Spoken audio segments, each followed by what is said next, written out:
The Year of Fire, or more specifically the post-Phantom Nightmare fire-dominated metagame, has been interesting to say the least.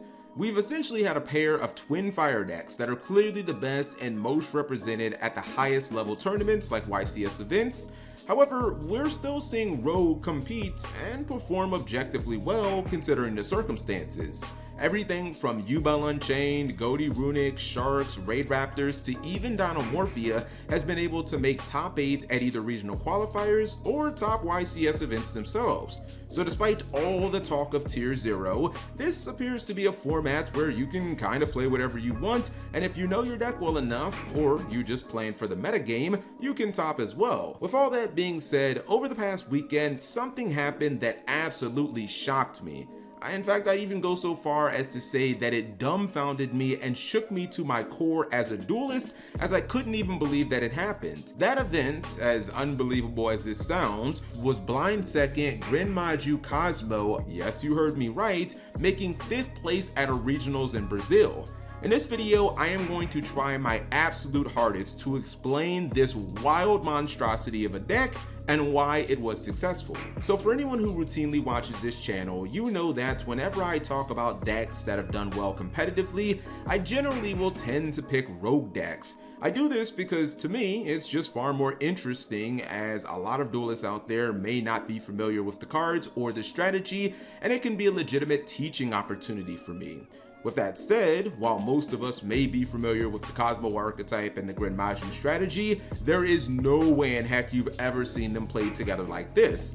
Allow me to introduce you to quite possibly the most bold and unique deck I think I've ever seen top 8 a Yu-Gi-Oh! Regional qualifier in the TCG, in my experience playing this game. Ladies and gentlemen, behold Ode Franco Cristo's legendary Gren Maju Kaiju deck. A deck that I am sure none of his opponents were expecting to face. Ode took the interesting approach of combining two strategies that probably have, can I say, limited synergy with each other, added in a whopping 15 non-engine 1-ups, and then called it a day with more tech options than you can shake a stick at. I'll be honest here, I don't fully understand his thought process with creating this deck, but I'll definitely try my best. First, let's take a look at the Gren Maju side, which includes double Gren Maju, triple Necroface, 2 Gizmek Orochi, and a full playset of Allure of Darkness. Despite the deck's namesake, it's a reasonably small engine, all things considered, of just 10 cards. We all know the point of Gren Maju in any deck that it's played in is to be the ultimate hammer that can one-shot your opponent in the outer space after you banish a ton of cards. You'll usually see the card accompanied by the likes of Pot of Desires to banish 10 cards instantly and thus give it a baseline attack of 4,000. However, Allure of Darkness and Necroface can serve a similar purpose, as Necroface is perfect fodder for Allure and will banish 5 cards from both decks when you banish it to resolve Allure's effect.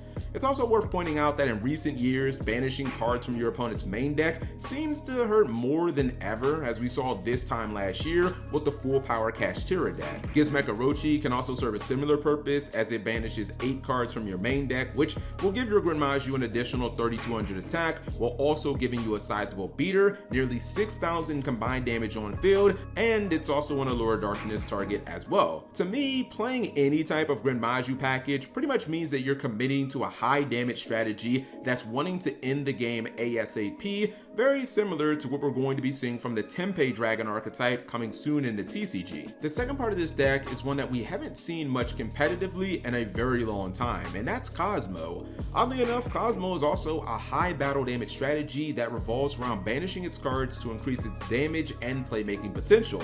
So on a surface level, the combination of these two strategies does make some sense.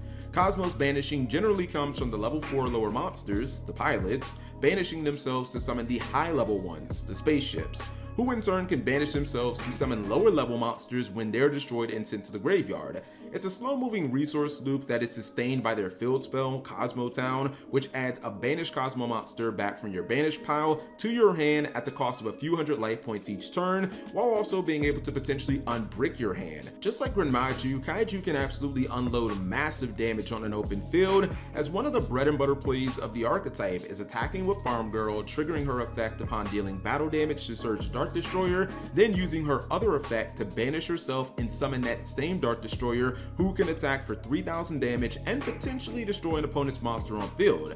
It's a simple 1-card combo that nets you 4,500 damage, or can offer you other removal via Slip Rider if you want to trade some of that damage for utility removal. I'll say it again, that in my view, combining Cosmo and Gren Maju together does make some sense, as you're completely tailoring your deck to be this go second powerhouse that can do tons of damage in a single battle phase, and you're going to be looking to constantly banish your cards, which powers up your Gren Maju, keeping in mind that certain Cosmo monsters like Cosmo Dark Destroyer can also be used for Allure of Darkness. I personally would have liked to see the deck maybe bumped up to 50 cards or more, which in theory should have easily allowed for cards like Pot of Desires and Emergency Teleport to fit in, but I never would have expected to see so many powered non-engine 1-of cards, and honestly trap cards in general. This is something I have to touch on because I think that Lava Golem, Radion, and Alpha Master of Beast make a ton of sense, as this is almost certainly a blind second deck. We're not playing any hand traps, so instead board breakers are obviously the way to go.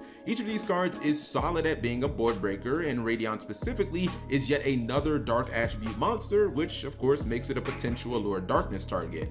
The spells also speak to this deck being blind second, with the likes of Regeki, Dark Hole, and Harpy's Feather Duster in the main deck. When it comes to Dark Hole, this card is really interesting because of its potential dual utility with the Cosmo ships. Dark Hole can be used, of course, to clear your opponent's monsters, but also when your ships are destroyed, they'll just float into pilots or smaller ships, and then cards like Cosmo Town or Strawman can just add them back. Gold Sarcophagus is also a really interesting pick in this deck because traditionally it's used with Necrophase to just banish a bunch of cards, of course powering up your Gren Maju, and that's definitely an option for this deck, but you can also use it to banish your Cosmo ships and do the same plays that I just mentioned with Cosmo Town and Strawman here. What I really think makes this deck crazy and wildly unpredictable is most of the trap lineup, in addition to cards like One Day of Peace and Hand Destruction. Let me first just say that I'm not opposed to traps per se and Gren Maju, even though traditionally the deck doesn't run any in the main deck and this build plays 10 of them. Evenly matched, generally speaking, I think makes sense in pretty much any blind second deck, so I don't feel like I need to touch on that. But the Mirror Forces, Torrential Tribute, Transmigration Prophecy, and Storm Dragon's Return of all things. Yeah, those are cards that definitely threw me for a loop. Torrential Tribute, in my opinion, is still incredibly powerful as a card. People haven't respected it in over a decade, and it can absolutely be devastating if used right. Go ask any of your OG Eldritch players. The Mirror Forces, on the other hand, were much more unexpected in my opinion. I'm personally not a big fan of battle traps right now, even though you could argue that they have that same blowout potential, and I think that's pretty much what he was looking for in his trap lineup. The idea or the concept of no one's going to be expecting any legitimate trap cards in a blind second deck, and even when I set these trap cards, people are not generally going to respect them. They're going to think that they're, cards like Infinite Impermanence, and they're going to try to play through them, but you hit them with those cards and you completely blow them out of the water. The Transmigration Prophecy, oddly enough, doesn't seem like the worst trap, as Graveyard Disruption is incredibly useful right now, and its inclusion in this deck, as well as some of the other traps, tells me that he probably just wanted a bunch of utility if he couldn't end the game using the first battle phase, which I imagine could be often the case because, he is playing evenly matched in this deck, and if you use evenly matched, you're probably not going to end the game that turn. There are a few head scratchers like Rivalry of Warlords in a deck with quite a few types. The only thing I can think of is maybe he thought he could just win the game using machines or fiends, as Gizmak and the Cosmo ships are machines, and then you have Gren Maju, which is a fiend. I also saw One Day of Peace and Hand Disruption. I understand that those are draw cards and they can get you to other draw cards, but I just think that in a deck like this where you're playing Gren Maju, Pot of Desires is the bee's knees. The fact that it is at 3 now, it seems like it has infinitely more upside, gets you 2 draws, gets you a bunch of banishes, and if you do up your deck count, again, you probably don't have to worry all that much about banishing those Cosmo 1-ups. There are a couple of other crazy additions like Battle Fader and Storm Dragon's Return, as well as, oh yeah, this guy totally did not play a side deck, which was either caused by a major error on his deck list or was quite possibly the most Chad move in the history of Yu-Gi-Oh! Regionals?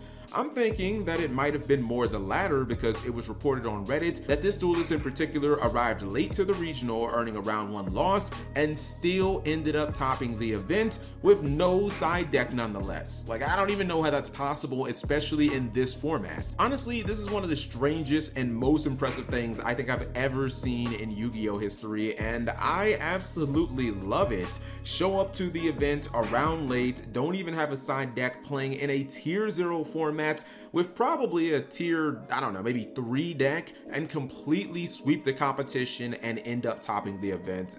Absolutely unbelievable. For the record, this event did have some pretty standard and or run-of-the-mill decks in the top 8, like multiple Fire Kings, Kashtira, Tear Element, and Runic Stun, and obviously this one is going to take the cake, because yeah, I don't expect to see Gren Maju Kaiju anytime soon at any other competitive event. But in the end, I would just like to say hats off to Odine and his absolutely epic performance. And also, just don't try this at home, kids. This is something that probably is going to work like 1 out of 1,000 times. But you guys let me know what you think in the comment section below. Also, check out my Patreon, where you can support the channel for as little as $1 a month. And thank you for watching, as always.